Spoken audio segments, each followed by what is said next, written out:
नमस्कार मित्रों, कल इजराइल पर ईरान द्वारा हमला किया गया।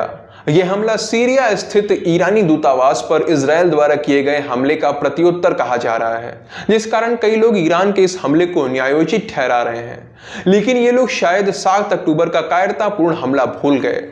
हमास ने यह घातक आतंकी हमला ईरान के ही समर्थन से किया था।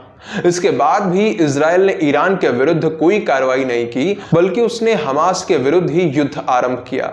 लेकिन जब ईरान अपने दूतावासों में राजदूत के अतिरिक्त सैन्य अधिकारियों को रखने लगे ताकि वो इजराइल के विरुद्ध षड्यंत्र रच सके, तो ऐसे में इजराइल को यह पूर्ण अधिकार है कि वो अपनी सुरक्षा सुनिश्चित कर सके। अन्यथा यदि दोबारा 7 अक्टूबर जैसा हमला हो गया तो क्या होगा?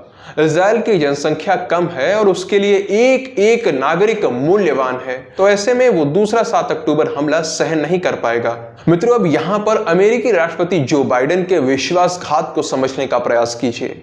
ईरान के हमले से पहले वो डोंट कहकर उसे धमकी दे रहे थे कि हमला मत करना। साथ ही कह रहे थे कि हर स्थिति में इजराइल का साथ देंगे। लेकिन ईरान ने उनकी कमजोर धमकियों से न डरते हुए हमला कर दिया।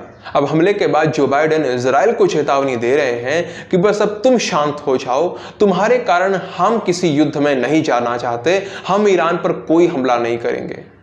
अपने को विश्व महाशक्ति कहने वाले अमेरिका का क्या हाल बना दिया है जो बाइडेन ने। एक ऐसी शक्ति ना तो जिसके वचन पक्के होते हैं, ना ही जिसकी बात कोई सुनता है। मित्रों, ये जो बाइडेन द्वारा ईरान पर दिखाई गई दया ही है जो आज हमें ये सब देखने को मिल रहा है। कभी हूती विद्रोहियों द्वारा व्यापारिक जहाजों का अपहरण कर लिया जाता है, आतंक का राज स्थापित करने का प्रयास किया जाता है, तो कभी हमास 7 अक्टूबर जैसे नरसंहार कर देता है, तो कभी खुद ईरान इजराइल पर सीधे हमला कर रहा है। The big picture is follow the money. Why was Iran able to do this in the first place? Why was he not able to do this in the Trump administration? Iran is rich right now, thanks to Biden's policies, not only freeing revenues to go to Iran and allowing Iran to sell oil on the international market, but basically Biden's energy policy has driven up the price of oil. Iran is rich. It can keep fighting for a long time. और जब प्रत्युत्तर में कार्रवाई की बात आती है तो अमेरिका अपने ही वचन से पीछे हट जाता है। वैसे भारत में कई लोग हैं जो ईरान की प्रशंसा कर रहे हैं। उनका कहना है कि ईरान अपने वचन का पक्का निकला। उसने कहा था कि वो इजराइल पर हमला करेगा, तो उसने कर दिया। अरे भाई, अगर थोड़ा सा विवेक आपके पास है तो उसका प्रयोग करके सोचिए। ईरान ने यह हमला डोनाल्ड ट्रंप के समय में किया होता तो उसे वीर बोला जा सकता था। यहां उसे पता था कि बाइडेन तो हमारे साथ पहले से ही हैं, सामने से नहीं पीछे से तो हैं, वो दयावान रहेंगे हम पर, तो हम पर कोई बड़ी कार्यवाही नहीं हो पाएगी।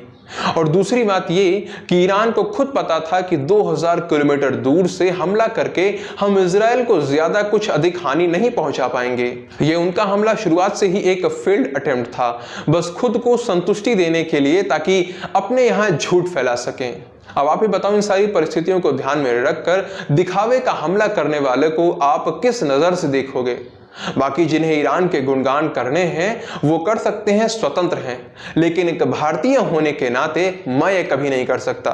हाँ, कभी मैं भी ईरान का कट्टर समर्थक था, पर जब से उसने कश्मीर के विषय पर पाकिस्तान का समर्थन करना आरंभ किया है और दिल्ली दंगों में भारत की आलोचना की है, तो मेरी नजर में ईरान बस अब एक कट्टरपंथी विचारों वाला तानाशाहों द्वारा शासित एक राज्य बचा है, इसके अतिरिक्त और कुछ नहीं, जो कि हिजाब ठीक से न पहनने पर अपनी ही महिलाओं के साथ अत्याचार करता है।